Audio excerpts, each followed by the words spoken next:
Happy Sunday, everyone. Hope you're doing well. Welcome to another installment of Sunday Musings. Today, I want to confront a topic that many people have brought up to me when they have reached out to express gratitude for this weekly tradition. I've been hearing quite a lot over the months from people who have expressed a bit of frustration that they don't feel very challenged by or engaged in their local congregation, whether that's in the sacrament meeting service itself or in gospel doctrine, the Sunday school class. There seems to be, at least from people that I've anecdotally heard from, a bit of frustration on their part for having church be boring. This has been their words, not mine, although nothing revolutionary about that accusation, but this is what a lot of people have come to me and expressed, and where these Sunday musings tend to be a little bit more, I don't know, we go down some rabbit holes and we talk about some very kind of specifics and nuance and things like that. These people are grateful for that because they feel that their own worship services are deficient, and they're hoping for more, for growth, for new ideas, for challenge, for some, shall we say, debate or kind of analyzing things rather than just accepting them wholesale. So I've been, thinking about this recently, and it especially has been on my mind because just this weekend I finished writing a new book that will come out in April on the 40th anniversary of a report that came out April 26th, 1983.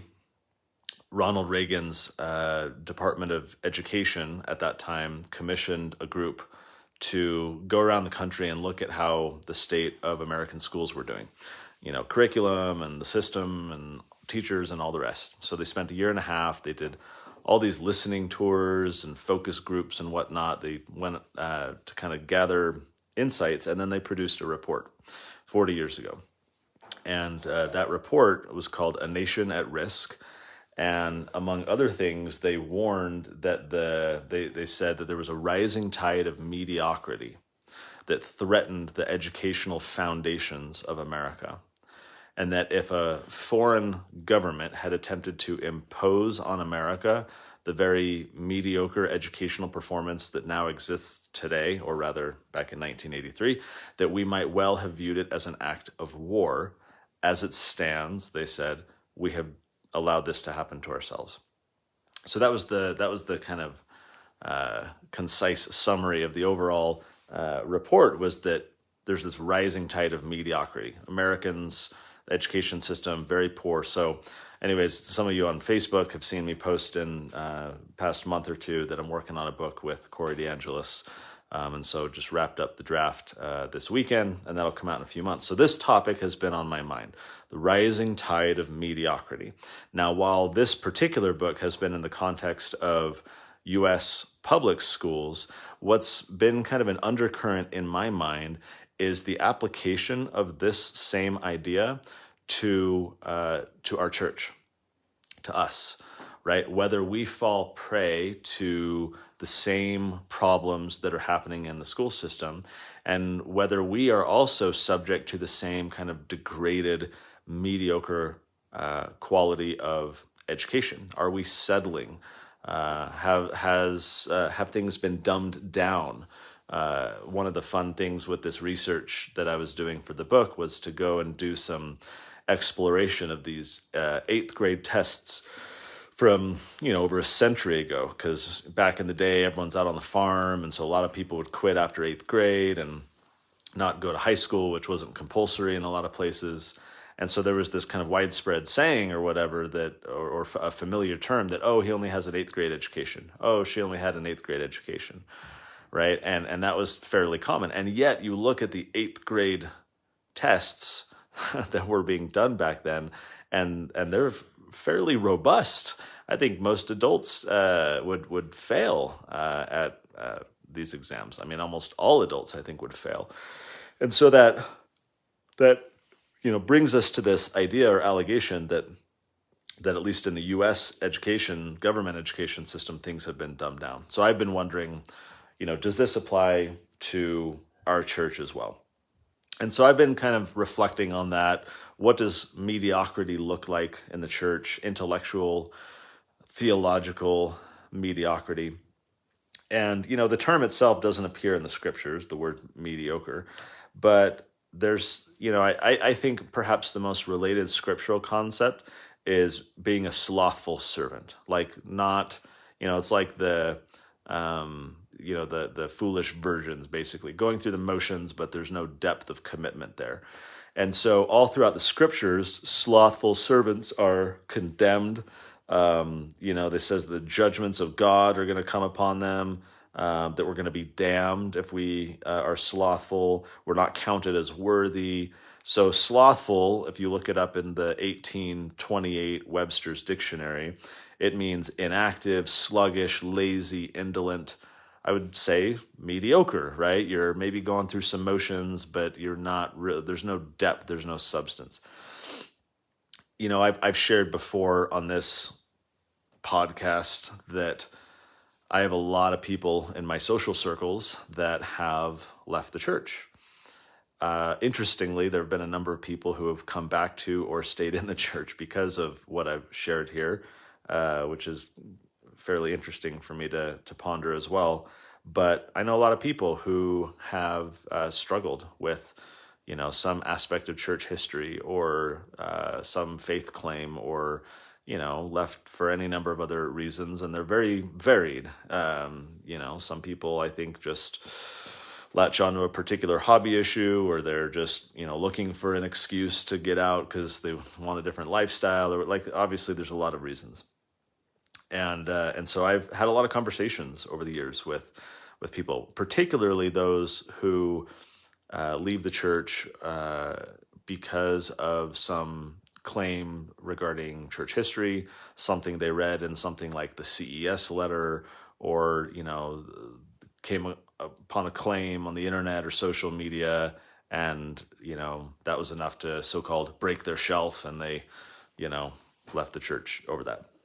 And so as I've reflected on a lot of these conversations, it's my belief that one of the big problems that is leading a lot of people out of the church, especially including the youth, is that we as a church community don't really have much intellectual or theological depth to our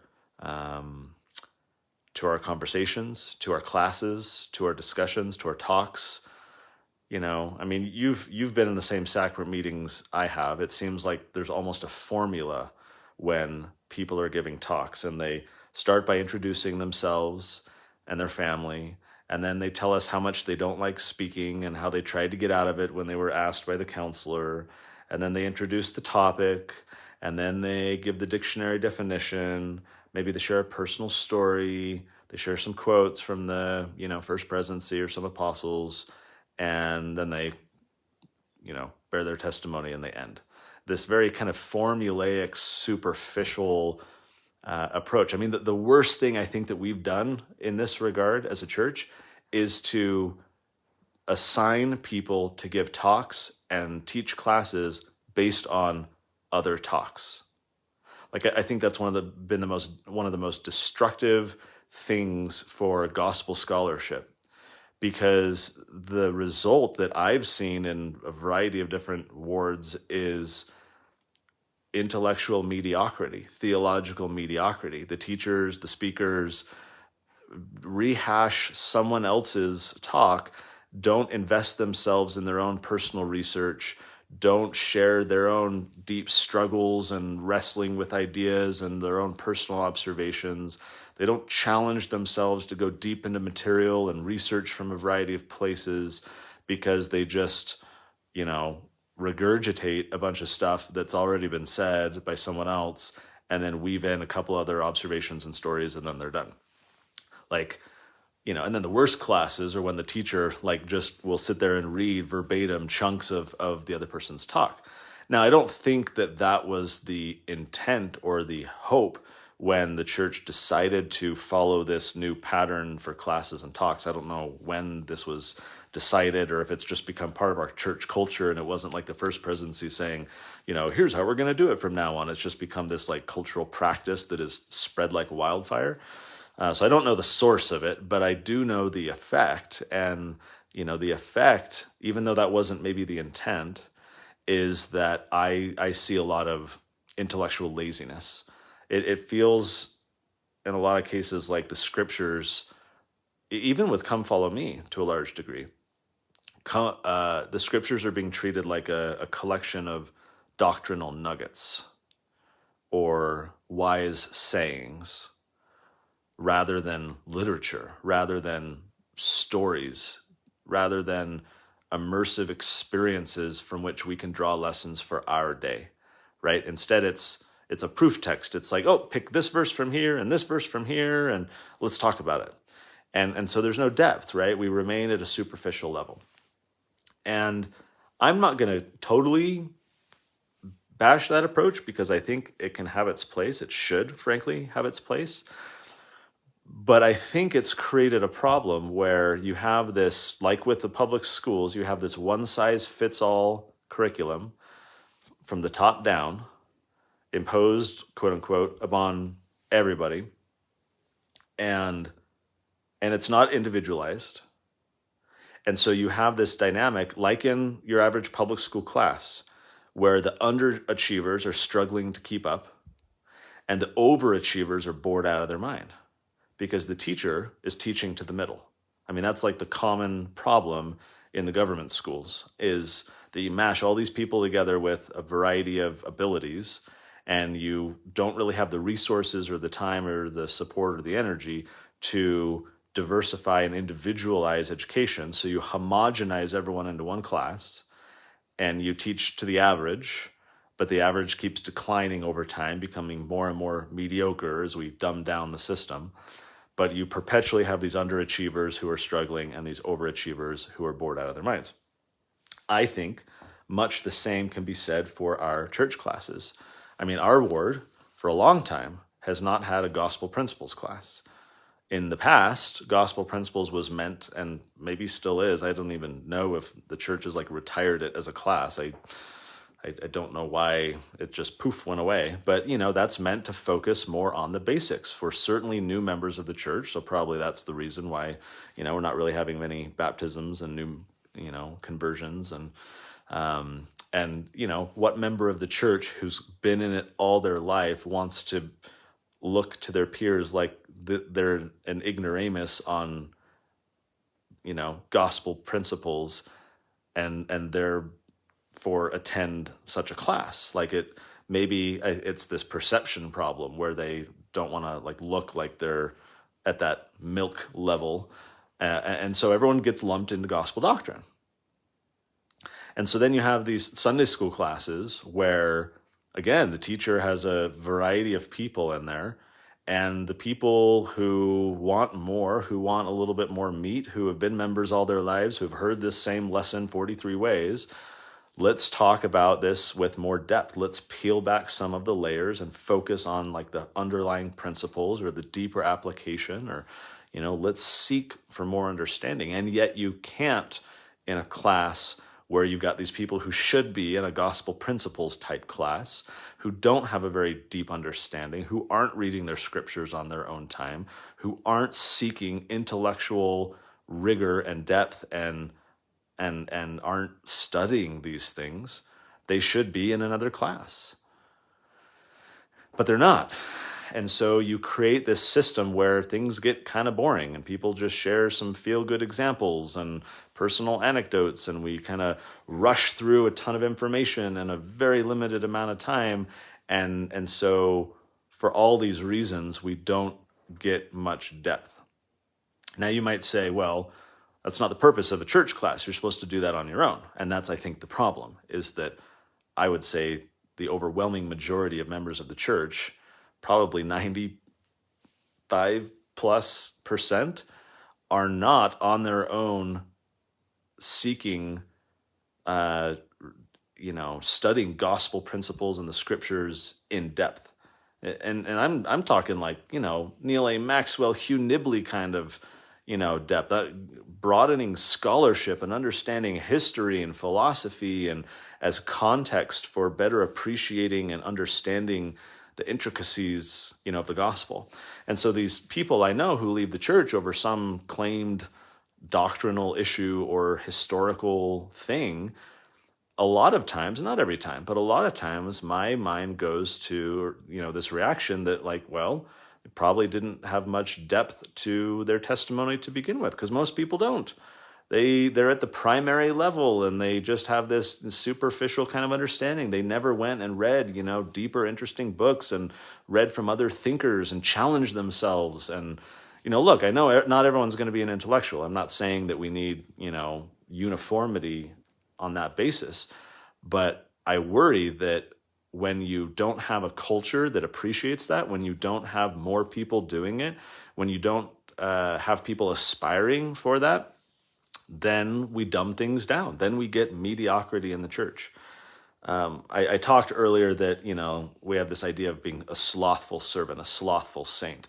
And maybe that's our, analogous version of mediocrity in the secular sense. Well, the opposite of being slothful, all throughout the scriptures, it talks about being diligent. So diligent, again, 1828 Webster's Dictionary, attentive, steady in application, constant in effort. And so we're told, Mosiah, search the records, search scriptures diligently, that the mysteries will be shown according to the diligence we give God, that peace and prosperity comes because of diligence to the word of God. That's in Alma 49. We're told to be diligent in all things. We're told to teach others diligently. We're told to seek diligently and teach one another the words of wisdom. So over and over and over again, in contrast to being a slothful or mediocre Latter-day Saint or Christian or disciple, we are told to be diligent. We're told to rise above the mediocrity. And, as a church, we're hemorrhaging, we're hemorrhaging young people. And, I think that for a lot of them, church is boring.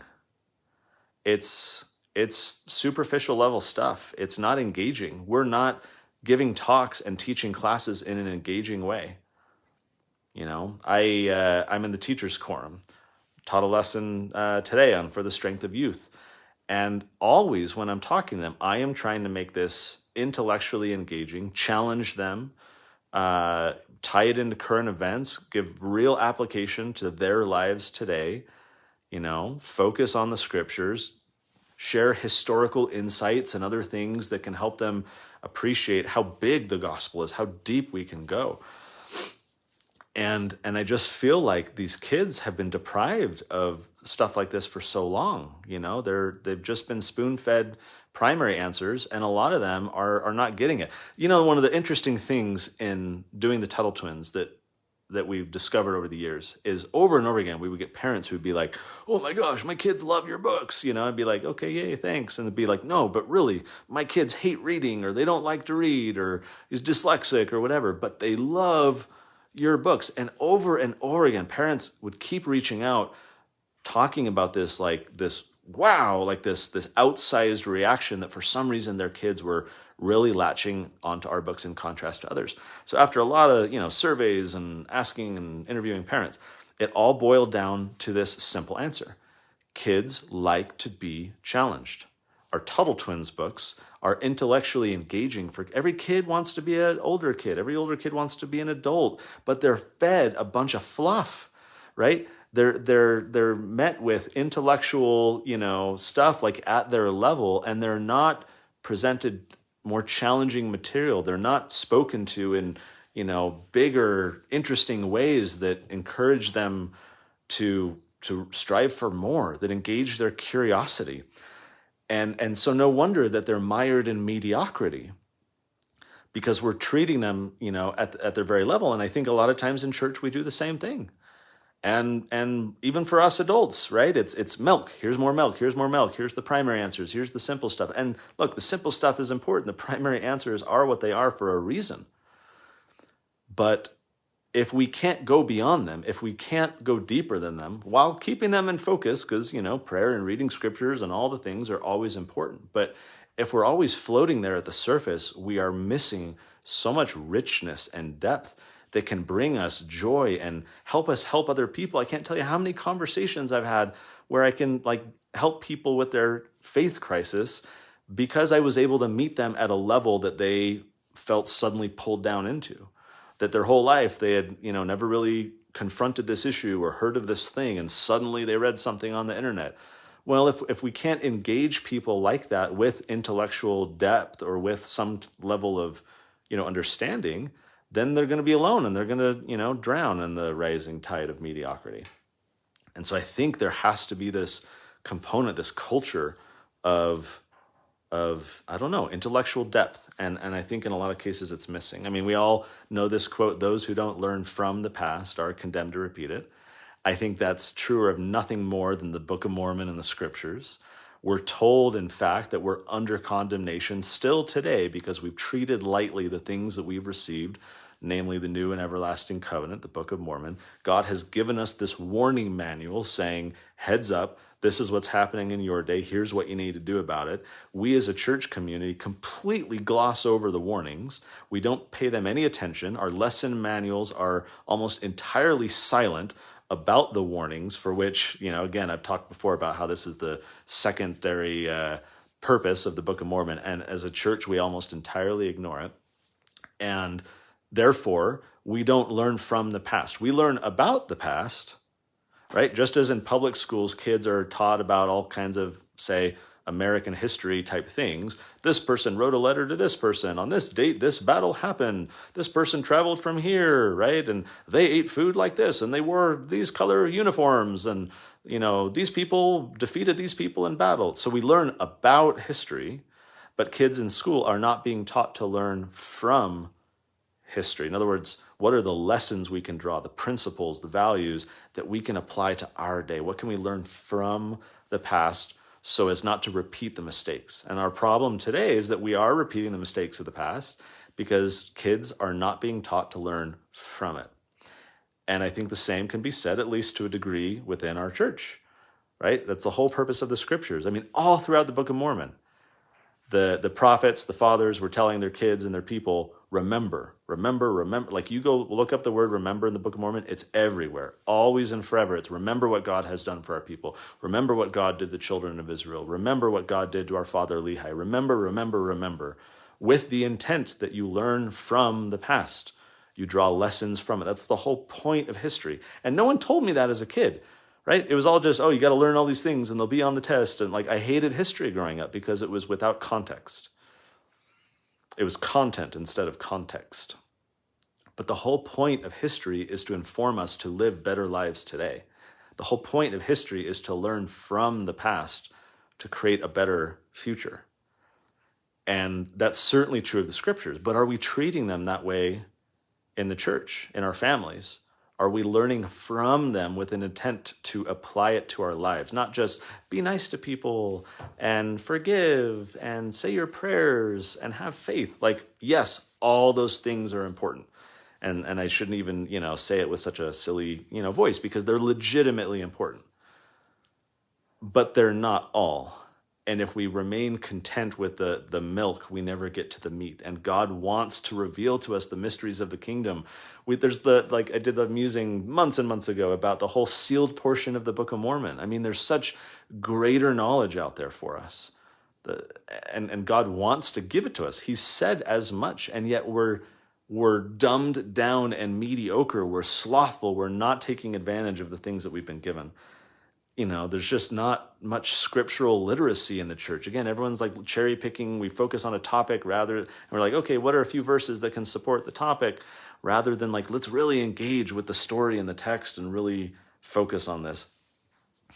Elder Oaks, when was this? A few years ago. He was speaking to a group in Chicago, a young adult ward. This was 2019. And one of the questions was about couples who come into conflict over, doctrinal issues. One spouse, leaving the church or losing their testimony. and a spouse going inactive. And so that was the basis of this question. And he was talking about how some spouses wonder how to best go about researching and responding to such issues. And then he said, I suggest that research is not the answer. He says the best answer to any question that threatens faith is to work to increase faith in the Lord Jesus Christ. Conversion to the Lord precedes conversion to the church. And conversion to the Lord comes through prayer and study and service, furthered by loving patience on the part of spouse and other concerned family members. So I bring this up because I want to quibble a little bit with it. And I have this worry that, maybe it's taken out of context, maybe it's an unfair interpretation. But when Elder Oaks says, or President Oaks says, I suggest that research is not the answer. I would agree that it's not the answer, that researching church history or doctrinal issues, right? If your spouse or family member is struggling with their faith, I agree that you going to research that so that you can, challenge them or teach them or discuss with them is not the answer. But it is definitely an answer. And I feel like when he just wholesale dismisses here, I suggest that research is not the answer. It's almost like throwing it out, because then he says faith, right? The best answer to any question that threatens faith is to work to increase faith in the Lord Jesus Christ. I'm reminded of D&C 88:118, where we're told to seek learning even by study and also by faith. So to me, it's a yes and, it's both. And I don't know that I love to see research being swept aside to focus on faith, because I think the scriptures want us to focus. I think God is really wanting us to focus on both. Now, you shouldn't research in the absence of studying by faith, right? It shouldn't be an imbalanced thing. But I also think you shouldn't just go try and pray harder and have more faith. Because I can imagine you're going to pray about your spouse or your family member, your friend, and God's like, I've given you a brain, I'm going to speak unto your mind and your heart. You got to go study these things out in your mind and ponder them. Don't just come to me and, try and have more faith. There are answers out there. The scriptures are full of examples of seeking diligently the truth and studying these things. Yeah,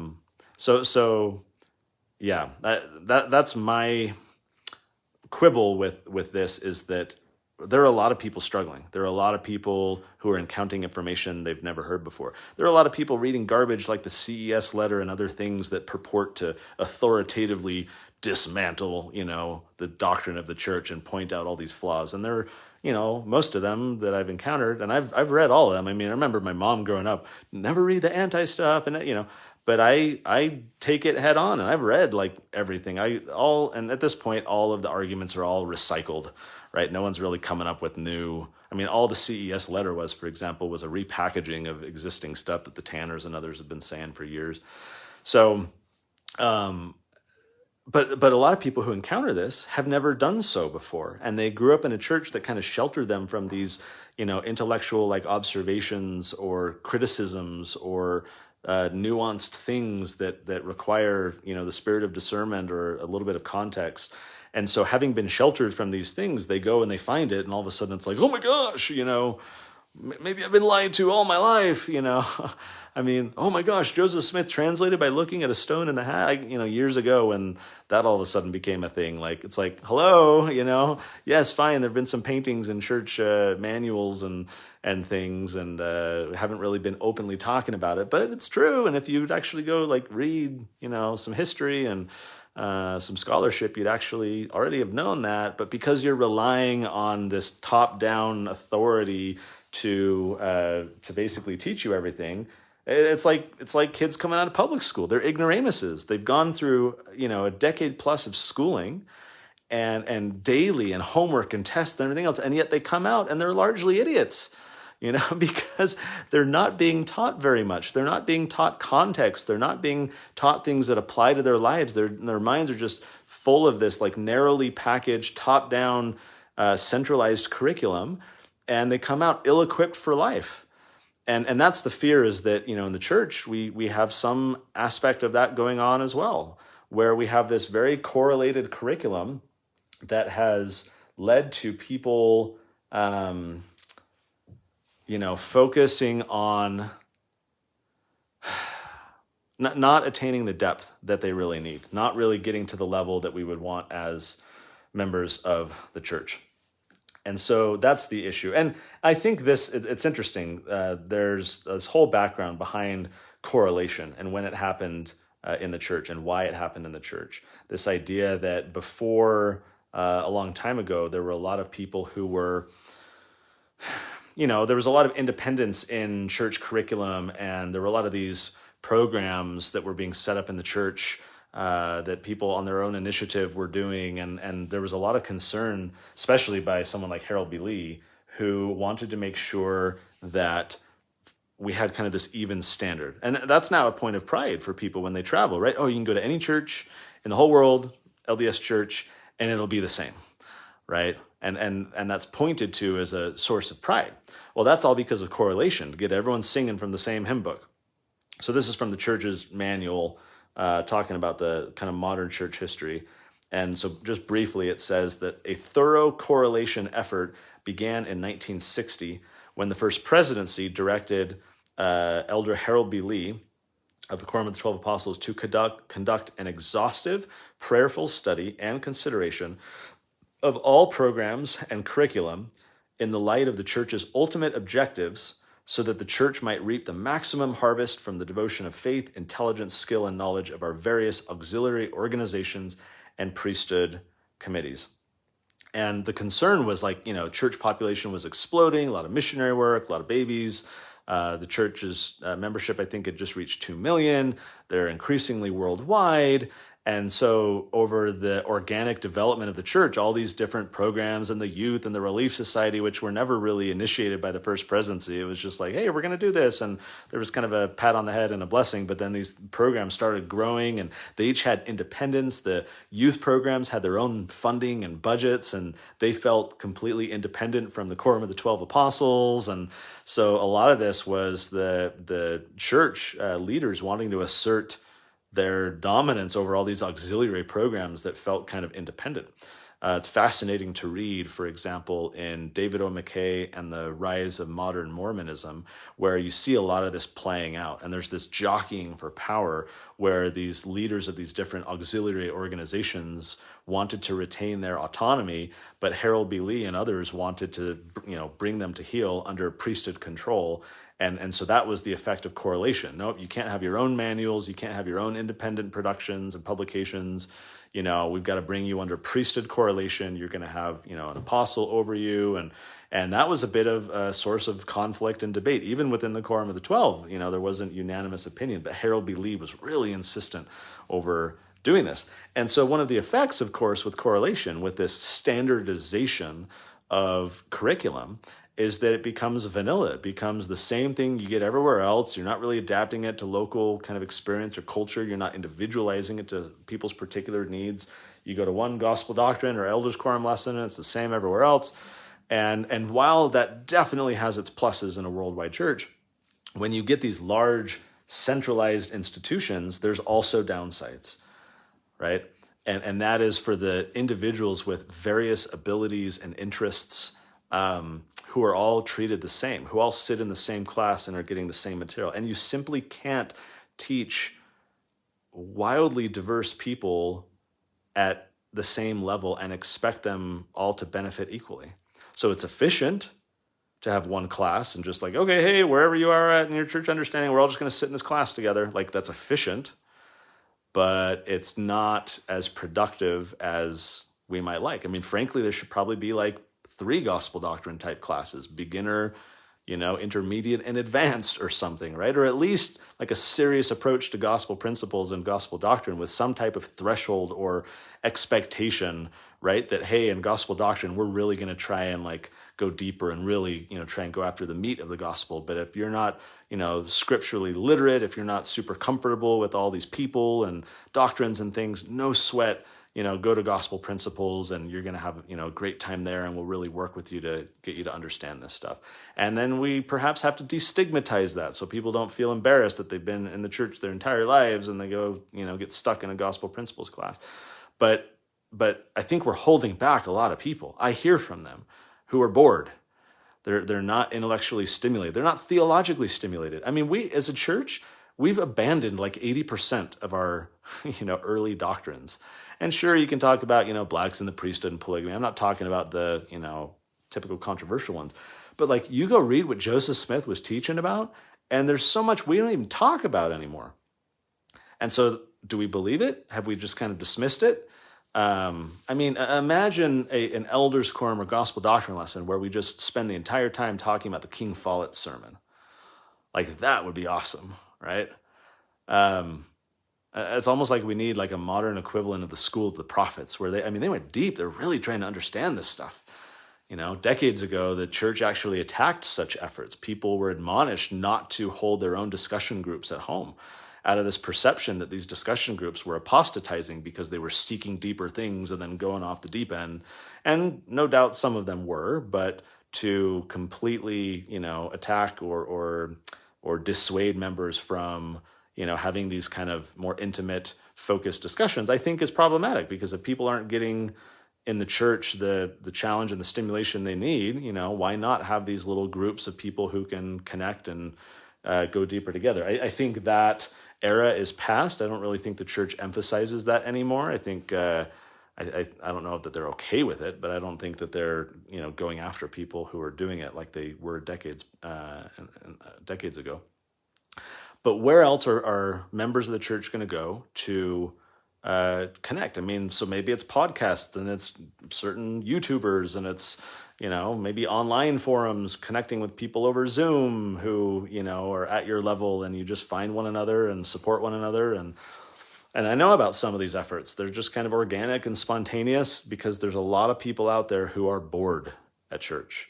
And they listened to General Conference. They heard all the talks, so they don't want to sit for the next 6 months through Sacrament Meeting and Elders Quorum or Relief Society and hear mediocre regurgitations of the same talks. You might as well go read the original thing. Like, let's connect at church with one another, and you teach authentically from what you know, and not just, you spent 20 minutes before church reviewing a talk so that you could, know which paragraphs to read and then ask a few questions and then be done. Right?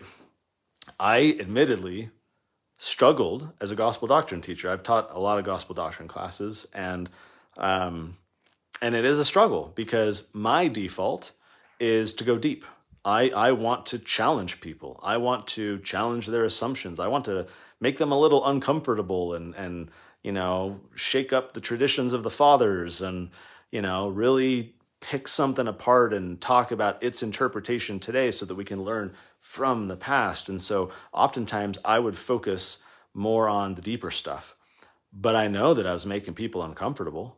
Some of them would tell me, or they'd tell their friends, and friends would tell me, or right, we hear it through the grapevine, or I'd ask someone to a question, or for responses, and you can tell, right, people are just struggling to follow along, struggling to know how to engage in this deeper type conversation about this stuff. They're not used to it.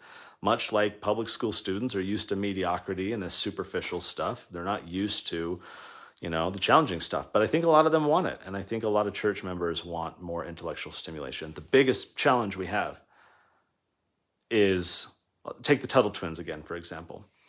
One of the reasons why it's become so popular is because a lot of families do want to talk to their kids about, economic ideas or civic or historical ideas. But the parents feel inadequate in talking to their kids about these ideas because they themselves were the product of the public school system and therefore received an inferior, mediocre education. So the parents now feel incapable of doing an issue justice and teaching their kids about it because they themselves don't understand that well. So the Tuttle twins becomes kind of a crutch for those parents to say, hey, no big deal, just read this book with your kids and have a discussion, and you'll both learn. And frankly, tons of adults learn from the books too. And so similarly in the church, I think one of the biggest problems we have of raising the bar and rising above this mediocrity is that so many of the adults today, the teachers and the speakers and so forth, are products of a system that has kind of dumbed down church curriculum, correlated it, standardized it, cherry-picked little scriptures and talking about things and rehashing general conference talks. They've grown up their whole lives in this system. And consequently, they now operate at that level. And asking them to rise above it is perhaps a hard thing if they're not naturally disposed to doing it on their own, or they haven't been seeking it from exterior sources. I think our intellectual, academic, theological expectation of our fellow saints is pathetically low. And I think it needs to be fixed, because I think mediocrity brings consequences. From a public school perspective, pumping out ignorant voters who are easily duped and controlled, right? I think that has huge consequences for our society. Pumping out, ignorant saints out of our, youth classes and our seminaries or, church classes, Sunday schools, I think that brings its own consequences as well. Scriptures are full of examples. And we've been warned otherwise, and we've been commanded time and again to seek diligently for this information by study and by faith. Maybe there are more people out there individually pursuing this rigorous gospel study and scholarship on their own. And if so, my heart would be so glad. But having taught a bunch of classes and been in a bunch of wards, my fear is that that would be a false assumption, and that scriptures are being read superficially at best by most people, if at all, and that there isn't a lot of rigorous, research or yearning for deeper knowledge. And maybe, the past is its own answer, in the sense that the majority of the population is never going to be that way. And it is always a tiny minority of people who are at a particular level. And what that says about the rest of people, I don't know. If they're kind of just all condemned and it is what it is, or if we're supposed to help them and lift them up. And there's just so many interesting questions that come out of this for me to ponder and to muse on. But I worry. I worry about our society. I worry about our church. I worry about the rising generation. Again, I'm in a youth group right now in the teachers' quorum, and I worry about my kids and their peers. I worry about the church bleeding membership. Instead of telling people to research tough questions appropriately and, whatever, we just say, pray harder, and research isn't the answer. And I don't know, just from my own personal conversations, I think research is definitely an answer, and being able to have the depth of understanding to combat and challenge someone else's claim can save a soul and can help them stay in the faith. I only know that because I've done that and I've seen it work. And I just worry that a lot of these people I talk to never really challenged themselves intellectually before. And I don't know, the consequences of that I think can be significant. So wrapping this up, my hope for us as a society is that we can rise above that mediocrity that they warned about 40 years ago, although my expectations are very low, except for all the kids that are being rescued from the system to go homeschool and pull them into educational alternatives. That gives me hope. I don't know what that equivalent is for our church, because it's not like you really, can homeschool your kids from church. I mean, you can and you should be talking as a family about these things anyways. So maybe that's the answer. But I don't know that it's enough. So where we go from here, I don't know. But I want to see more. And I know a lot of other people want to see more.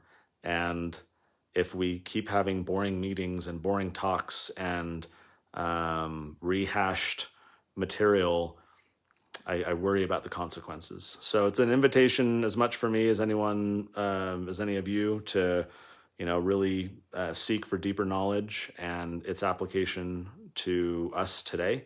I think God wants us to. I think there's a lot to be gained from it. Frankly, I think we've been commanded to, and we're slothful servants if we just are content with the mediocrity. So we all got work to do. Let's get to it. See you next Sunday.